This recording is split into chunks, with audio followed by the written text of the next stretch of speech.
안녕하십니까, 이광빈입니다. 우리 사회 문제점을 진단하고 지속 가능한 사회를 모색하는 뉴스프리즘 시작합니다. 이번 주 뉴스프리즘이 풀어갈 이슈 함께 보시겠습니다.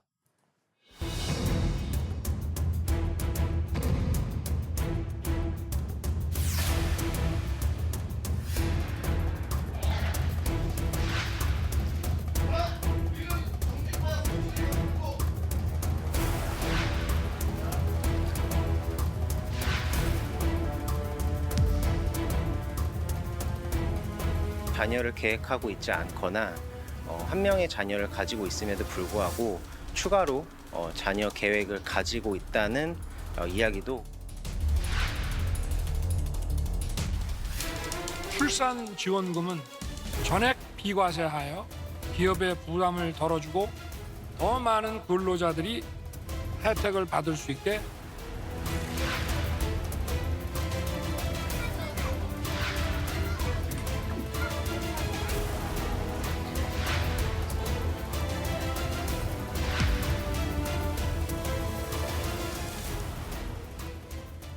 저출생 대책, 중앙정부와 지방자치단체는 물론 요즘 기업까지 나서고 있습니다.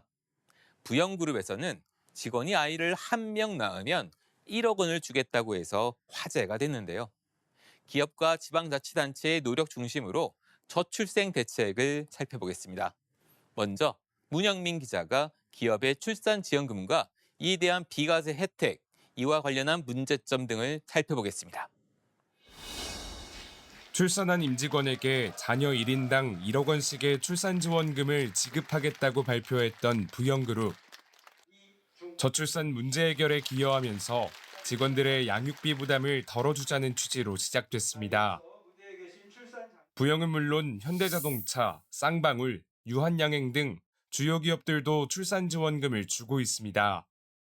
75명의 직원이 출산지원금 혜택을 받으셨고, 자녀를 계획하고 있지 않거나 한 명의 자녀를 가지고 있음에도 불구하고 추가로 자녀 계획을 가지고 있다는 이야기도. 기업이 자발적으로 출산 장려책을 내놓고 있는 상황인데 발목을 잡은 건 세금이었습니다. 출산지원금이 직원의 근로소득으로 잡힐 경우 최고 36%의 소득세를 내야 하기 때문입니다. 직원분들에게 혜택을 그만큼 전부 돌려드리지 못하는 부분에 대해서 고민을 많이 하긴 했었는데요. 그 소득세에 대한 부분들을 제외하고 이제 직원분들이 이제 수령하시게 되는. 이처럼 세금 때문에 출산지원금의 취지가 퇴색된다는 지적이 이어지자 정부가 나섰습니다. 기업들이 임직원에게 주는 출산지원금 전액에 과세하지 않는 방안을 적용하기로 한 겁니다. 기업이 근로자에게 지급하는 출산지원금은 전액 비과세하여 기업의 부담을 덜어주고 더 많은 근로자들이 혜택을 받을 수 있게. 앞으로는 출산 후 2년 이내 받은 출산지원금에 최대 2차례까지 과세하지 않겠다는 겁니다. 기업 입장에서도 이 지원금을 인건비로 처리해 법인세를 낮출 수 있어 반길만한 일입니다. 다만 출산지원금 전액 비과세를 두고 실효성에 대해 아직은 물음표가 붙습니다. 2022년 귀속 근로소득 가운데 출산 및 보육수당 비과세를 신고한 근로자는 47만 2,380명. 이는 전체 근로소득자 2,053만 4,714명의 2.3%에 불과하고 1인당 연 68만 원 수준입니다. 그간 기업이 출산지원금을 세금 문제로 못 준 게 아니라 안 준 쪽에 가깝다는 의미입니다. 특히 취업자의 90%가 속한 중소기업에선 이런 지원금을 쏟아낼 자금적 여유가 없습니다. 대기업이 중소기업에 비해 노조 등을 통한 단체 협약 또는 취업규칙 등을 통한 정비가 잘 되어 있는 경우가 많고 인식과 노력이 과거에 머물러 있는 경우가 있기 때문입니다. 최근 직원이 70여 명 정도인 강릉 선크루즈 호텔 리조트가 최대 1억 원의 출산지원금을 내걸었지만 육아휴직도 제때 쓰지 못하는 여타 중소기업 직원에겐 그림의 떡일 수 있습니다. 이는 결국 상대적 박탈감을 키우게 되고 출산 계획에 악영향을 끼칠 수 있다는 지적도 나옵니다. 지금 우리나라의 저출산의 원인이 사실은 비용의 문제라기보다는 격차의 문제라는 부분이 있거든요. 옆에 사람들과 비교가 되는 거죠. 출산에서의 부익부, 빈익빈이 없도록 이들을 위한 맞춤형 혜택이 마련돼야 할 때입니다. 연합뉴스TV 문형민입니다. 이번에는 기업 출산 지원금을 받은 부부의 사례를 살펴보겠습니다. 국내 최초 네 쌍둥이를 자연 분만으로 낳은 김환, 박두레 부부는 회사로부터 1억 원 가까운 지원금을 받았는데요. 김 씨 부부의 하루를 방준혁 기자가 동행했습니다. 이른 아침 아빠 손에 이끌려 씻고 나온 아이들에게 엄마가 차례대로 옷을 입힙니다. 첫째 딸 우리부터 네 쌍둥이 문별, 휘, 무열, 겸이까지 5남매를 키우는 부부는 아침 7시부터 전쟁을 치릅니다. 아침에 6시 일어나서 밥을 하고 애기들부터 먼저 먹이고 이제 남편이 애기들 좀 씻기기 시작해요. 이제 애기들 씻으면 제가 이제 옷 입히고. 네 쌍둥이는 최근 집 근처 직장 어린이집 영아반에 입학했습니다. 5 아이를 어린이집으로 보내는 길 잠깐만 방심해도 사고가 납니다. 유아차 대신 다인용 수레를 끌고 회사에서 선물로 준 9인용 승합차가 꽉 찹니다. 요 근처에 포스코 어린이집, 직장 어린이집이 있더라고요. 아무래도 회사에서 좀 지원되는 부분들이 많다 보니까 공간에서도 좀 여유가 있고. 어린이집에서 돌아오면 곧장 옷을 벗기고 밥을 먹입니다. 아이들을 어린이집에 보내면서 숨통이 트였지만 부부에게 주어진 자유시간은 하루 2-3시간 남짓에 불과합니다. 경제적 부담도 만만치 않습니다. 김 씨 부부는 2년 넘게 같이 육아휴직을 하고 있는데요. 남편인 김 씨가 올해 중으로 먼저 복직할 계획입니다. 나라에서 육아휴직 비용이 나온다고 하지만 실제 제가 받던 그런 임금으로 생활하던 거랑은 차이가 있으니까 기저귀랑 분유 한참 먹일 때 한 달에 100만 원 그냥 기본적이고요. 회사에서 준 각종 지원금은 큰 도움이 됐습니다. 김 씨가 재직 중인 포스코에선 출산장려금 2천만 원과 돌봄지원금 3,600만 원이 나왔고 박 씨가 근무하는 국민은행은 아이들 병원비 등 2천만 원을 지원했습니다. 저희 회사 같은 경우는 거의 1억에 가까운 돈을 직접적인 지원을 해줬단 말이에요. 간접비가 아니라. 저희가 안심하고 육아휴직 쓰고 애기들 저렇게 5명 케어하는 데 있어서 가장 크게 도움이 됐죠.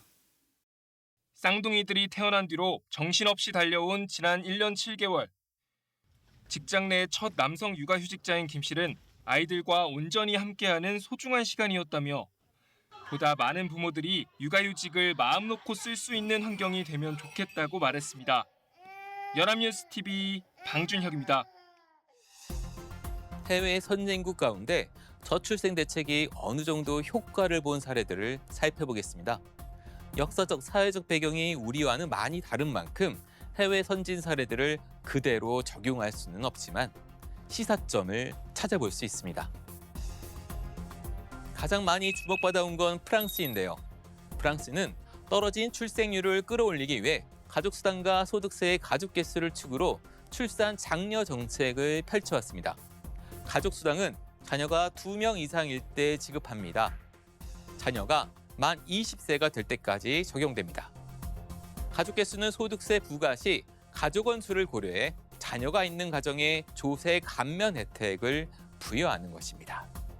프랑스는 보육 부담을 줄여주기 위해 3세에서 6세 어린이에게 무료로 공립 유치원을 다닐 수 있게 합니다. 독일은 일가정 양립 정책에 힘을 쏟고 있습니다. 자녀가 만 8세 미만일 때까지 최대 36개월을 육아휴직할 수 있는데요. 12개월 동안 순소득의 67%를 지급받을 수 있습니다. 월 최대 수령 한도는 1,800유로 정도, 하나로 260만 원 수준입니다. 독일은 또 자녀가 만 18세가 될 때까지 부모에게 아동수당을 지급합니다. 자녀 1명당 하나로 월 30만 원 수준인데요. 독일의 전일제 학교도 출생률을 끌어올리는 데 기여하고 있다는 평가입니다. 오후 3시에서 4시까지 학교에 머무를 수 있습니다. 전일제 학교에 다니는 학생 비중이 절반에 가까운 수준입니다.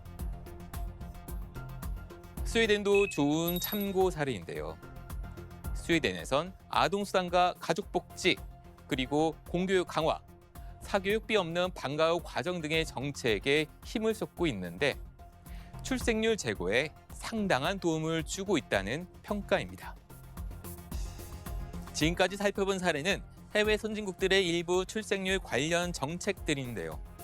인구 정책이 잘된 유럽 국가들을 보면 부동산, 노동, 교육 정책이 저출생 정책과 맞물려 효과가 나야 출생률이 진작될 수 있다는 분석입니다. 일본의 경우 우리나라보다 먼저 저출생 대책을 대대적으로 펼쳐왔는데 백약이 무효였습니다. 학계에선 일본의 초저출산 원인 중 하나로 남성 청년층의 비정규직 증가를 꼽고 있습니다. 고용 형태가 불안정하다 보니 결혼과 출산을 통한 가족 형성을 꺼릴 수 있다는 겁니다. 복잡한 방정식인 저출생 대책, 사회 전체적인 방향성을 살피면서 면밀히 풀어가야겠습니다. 세제 혜택을 받게 된 기업들의 출산 장려금이 저출생 흐름을 막는 데 어느 정도 기여할지는 미지수입니다. 가파른 인구 감소에 지자체들도 앞다퉈 출산 지원 대책을 내놓고 있습니다. 거기엔 현금성 지원 정책도 있는데요. 우려의 목소리도 나옵니다. 정지훈 기자입니다. 새 아이를 키우고 있는 남지영 씨는 넷째 출산을 앞두고 있습니다. 다자녀 가정으로 충북도와 영동군으로부터 출산 양육비 등 지금까지 2천만 원 정도를 지원받았습니다. 타 지역에 있는 친구랑 비교해보면 제가 지원받고 있는 게 훨씬 많더라고요. 제가 이제 외벌이의 다자녀 가정이라 아이들 식비나 의료비 등에 아주 요긴하게 사용하고 있어요. 5만이 넘던 영동군의 인구는 10년 사이 10,000명 넘게 줄었습니다. 인구 감소를 막기 위해 올해부터 지원금을 확대했고 영동에서 결혼해 아이를 낳아 키우는 부부에게 최대 1억 2천여만 원을 지급합니다. 생애 주기별로 가장 필요한 이제 지원 시책이 어디까지 갔을 때 좀 효과를 발휘할 수 있을까 봤을 때 결혼부터 초, 중, 고, 그리고 대학교 이제 아이 다닐 때까지로 올해 6만 명대 인구가 무너진 경남 거창군은 출생아 1인당 1억 1천만 원을 지원하기로 했고 인천시도 태어나는 모든 아이에게 만 18세가 될 때까지 1억 원을 지원합니다. 이 밖에 산후조리원비 지원과 난임부부 격려금 등 지자체마다 다양한 현금성 출산 복지 정책을 내놓고 있습니다. 최근 여러 연구조사에서 지자체의 출산 지원금이 출생률을 높이는 데 효과가 있는 것으로 나타났습니다. 하지만 경쟁적 증액으로 재정 부담에 대한 우려 또한 큰 상황입니다. 지난 2020년 합계 출산율이 10% 넘게 감소한 광주시가 출산 지원금을 늘리자 이듬해 합계 출산율은 10.5% 늘었습니다. 반면 광주와 인접한 전남 7개 시군 지역의 합계 출산율은 평균 26.9% 감소했습니다. 광주시가 지원금을 늘리자 이전보다 합계 출산율 감소폭이 18배나 커진 겁니다. 일종의 풍선 효과가 나타난 셈입니다. 지원 혜택 규모 등에 따라 인구 유입이 이뤄지고 인접 지역의 인구가 감소하면서 지역 간 인구와 출산율 격차를 더 크게 할 수도 있다는 겁니다. 이 때문에 현금성 지원 정책은 통일된 기준을 마련해 중앙정부가 맡고 지자체는 돌봄 등 육아 서비스와 시설 확충으로 역할 분담이 필요하다는 지적이 나옵니다. 경북에선 전국 최초로 24시 돌봄마을센터와 119 소방 긴급 돌봄 등 육아 서비스 시책을 시범 운영하고 있습니다. 출산과 육아는 심리인데 특히 여성들의 심리가 중요하고 가정의 환경이 굉장히 중요하고 사회 시스템이 중요하다 이렇게 결론을 내고 저희들이 서비스 위주의 정책.